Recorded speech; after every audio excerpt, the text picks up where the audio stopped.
Hello candidates, I am going to dictate you a passage from Progressive magazine. So please get ready for the dictation. The dictation will start after 15 seconds.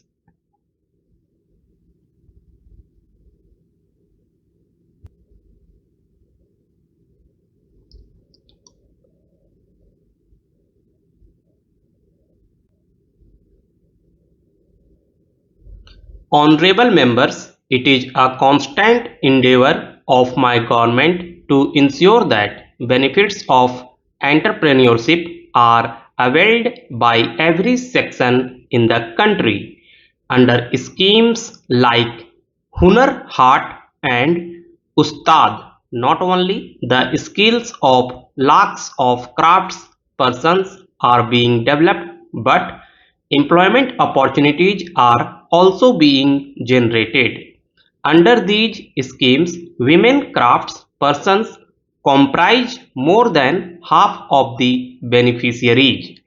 These crafts persons are being connected to the global market through e-heart.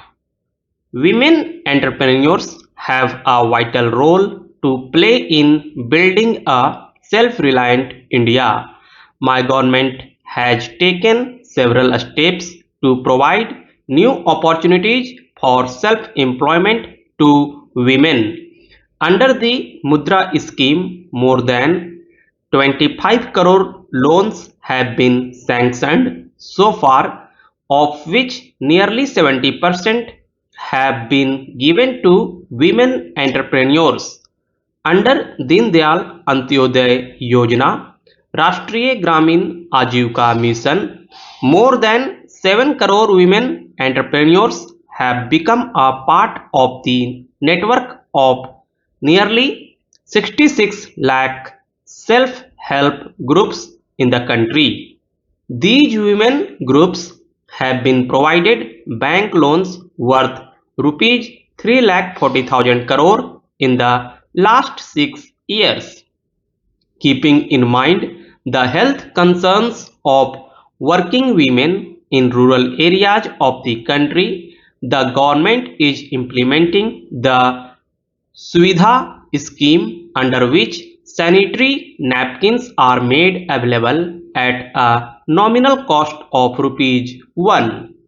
My government is relentlessly working towards protection the health of infants and pregnant women through various initiatives like Rashtriya Poshan Abhiyan, free checkups and financial assistance to pregnant women.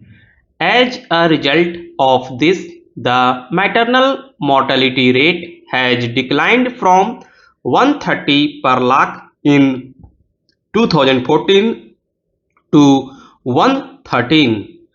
The under 5 child mortality rate has also reduced to 36 for the first time, which is less than the world average rate of 39.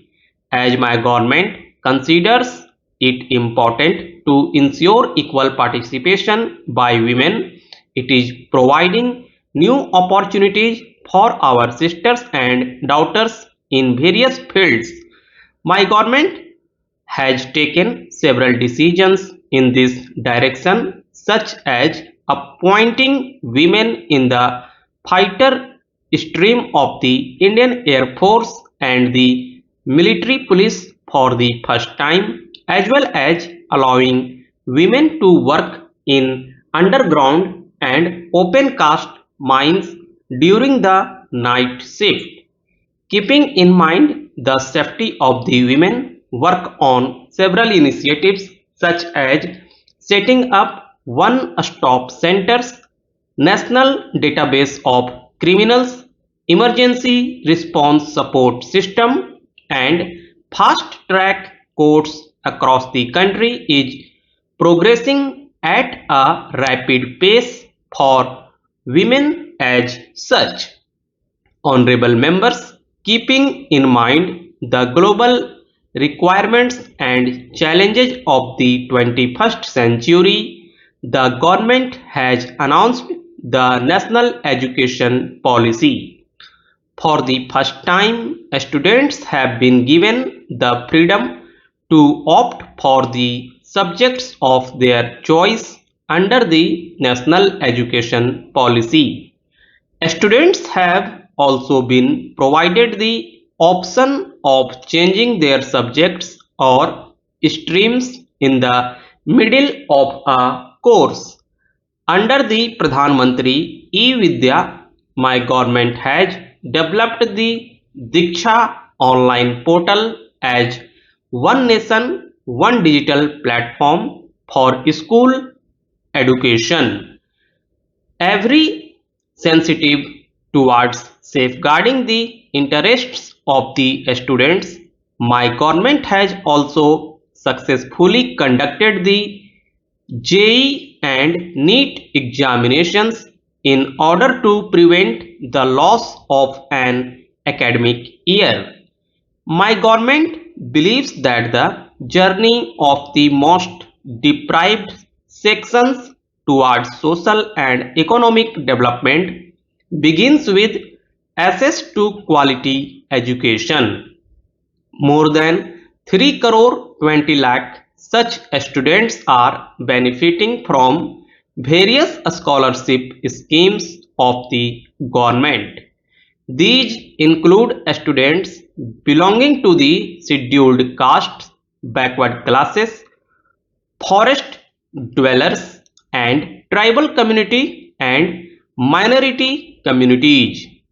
It is the endeavor of the government to ensure that maximum number of eligible and needy students are able to avail the benefit of the scholarships.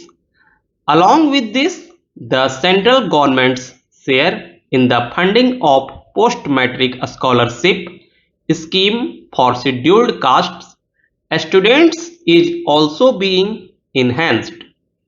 Similarly, the network of Eklavya model residential schools is being expanded to cover every tribal dominated block to facilitate the education of tribal students. So far, more than 550 such schools have been sanctioned. Along with improvements in education, the emphasis of my government is also on simplifying and streamlining the recruitment process for jobs. The youth have benefited greatly from discontinuation of interviews for recruitment to Group C and Group D posts. By setting up the National Recruitment Agency, the government has freed the youth from the inconvenience of appearing for multiple examinations. Following the mantra of Sabka Saath, Sabka Vikas, Sabka Vishwas, my government is prioritizing the development of all sectors and all sections of the society. To alleviate the hardships faced by Divyangjans, thousands of buildings, public transport buses and railways have been made accessible. About 700 websites have also been made accessible for Divyangjans.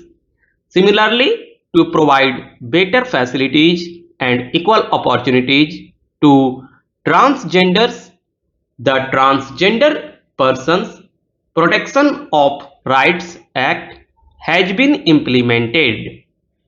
A development and welfare board development oriented schemes are being implemented on priority by my government in 112 aspirational districts which have fallen behind in the race for development.